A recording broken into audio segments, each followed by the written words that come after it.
जब कभी भी हम ग्लोबल वार्मिंग या क्लाइमेट चेंज शब्द को सुनते हैं तो हमारे मन में एक डर की भावना पैदा होती है। और हो भी क्यों ना, ग्लोबल वार्मिंग एक ऐसी भयानक स्थिति है जिससे पूरी धरती आज गुजर रही है।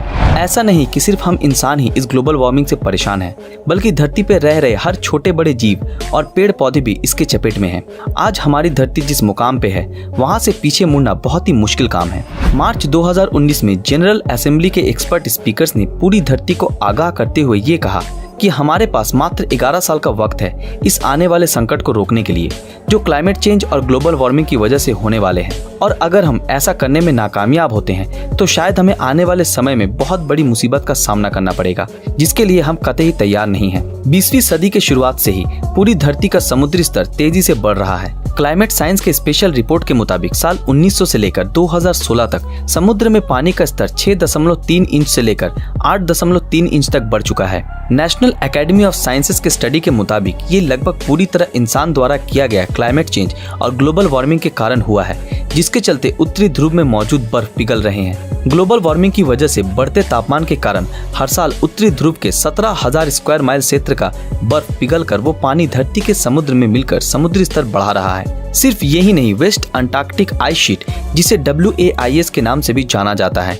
जिसमें 3 बड़े ग्लेशियर्स मौजूद हैं जो ग्लोबल वार्मिंग के चलते बड़ी तेजी से पिघल रहे हैं। इन तीनों ग्लेशियर से पिघल कर ये पानी हर साल 0.0094 इंचेस पूरी धरती के समुद्र का स्तर बढ़ा रहा है। एक रिसर्च में ये पाया गया है कि ये WAIS में मौजूद ग्लेशियर्स आने वाले 100 सालों में पूरी तरह से पिघल कर गायब हो जाएंगे। लेकिन अगर धरती ऐसे ही गर्म होती रही और ग्लोबल वार्मिंग का रेट अगर ऐसे ही बढ़ता रहा तो इस WAIS को पूरी तरह पिघलने में मात्र 300 सालों का वक्त लगेगा। ग्रीनलैंड के आइस शीट का भी कुछ ऐसा ही भयानक हाल है। जेम्स हैंसेन, जो कि अमेरिका के एक सहायक प्रोफेसर और climate science awareness and solution के डायरेक्टर हैं, उनके मुताबिक साल 2100 तक ग्रीनलैंड के आइस शीट पूरी तरह से पिघल जाएंगे, और जिस वजह से पूरी धरती के पानी का स्तर लगभग 23 फीट तक बढ़ जाएगा, जिस वजह से 10 मिलियन से भी ज्यादा लोग प्रभावित होंगे। और साथ ही साथ वन्य जीव जंतुओं पर भी इसका खतरनाक प्रभाव पड़ेगा। जो लोग समुद्री तटों पर और द्वीपों पर रहते हैं वो लोग भी इससे बुरी तरह प्रभावित होंगे। सिर्फ इतना ही नहीं, ग्लोबल वार्मिंग का दूसरा पहलू ये भी है कि इसकी वजह से भारी बारिश, बर्फबारी और भी कई सारे प्राकृतिक आपदाओं का सामना हमें करना पड़ेगा, जिसके चलते बाढ़ का आना अनिवार्य हो जाएगा। और इस कारण यूरोपियन कंट्री और उसके साथ समंदर के किनारों पर मौजूद इलाकों को बहुत नुकसान होगा। सिर्फ समुद्री स्तर बढ़ने से ही समंदर प्रभावित नहीं होगा, इसके अलावा भी एक और बड़ी चिंता है, और वो है ऑक्सीजन की कमी। बढ़ती पॉल्यूशन के चलते और लगातार हो रहे गर्म वातावरण के चलते समुद्र में ऑक्सीजन की मात्रा कमती जा रही है और CO2 की मात्रा तुलनात्मक रूप से बढ़ती जा रही है, जिसका सीधा प्रभाव सामुद्रिक मछलियों और समुद्र में मौजूद अन्य प्रजातियों पर पड़ रहा है। और इसके चलते सामुद्रिक जीवों के जरिए अपनी रोजी रोटी चला रहे लोगों पर भी इसका भारी प्रभाव पड़ रहा है। एक रिसेंट रिसर्च से ये पाया गया है कि धरती के समुद्र में ऑक्सीजन की मात्रा पिछले 5 दशकों में 2% कम हो चुकी है।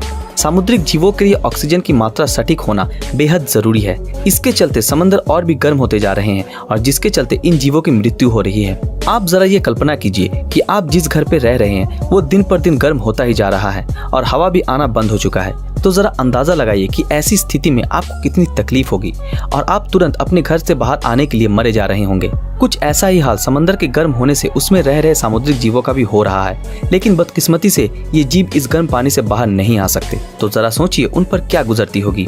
हमें जब भी ज्यादा गर्मी लगती है तब हम या तो अपनी घर की खिड़की खोल लेते हैं या फिर AC ऑन कर लेते हैं, लेकिन ये जीव जंतु और पेड़ पौधे इसी गर्मी को हर रोज बर्दाश्त करते हैं और अपना दर्द किसी को भी बता नहीं सकते। और इन सब के जिम्मेदार सिर्फ और सिर्फ हम इंसान ही हैं। दिन पर दिन धरती के गर्म होने के कारण बहुत सारे पेड़ पौधे और जंतु इस मुश्किल का सामना करने में असमर्थ हैं और हर रोज खुद को बचाने की लड़ाई लड़ रहे हैं, जिसके चलते बहुत सारे प्रजाति विलुप्त के कगार पर आ चुकी है। कुछ प्रजाति के जीव और पेड़ पौधे खुद को इस परिस्थिति में ढालने में कामयाब हुए हैं, वहीं कुछ प्रजाति इस स्थिति से विलुप्त होते चले जा रहे हैं।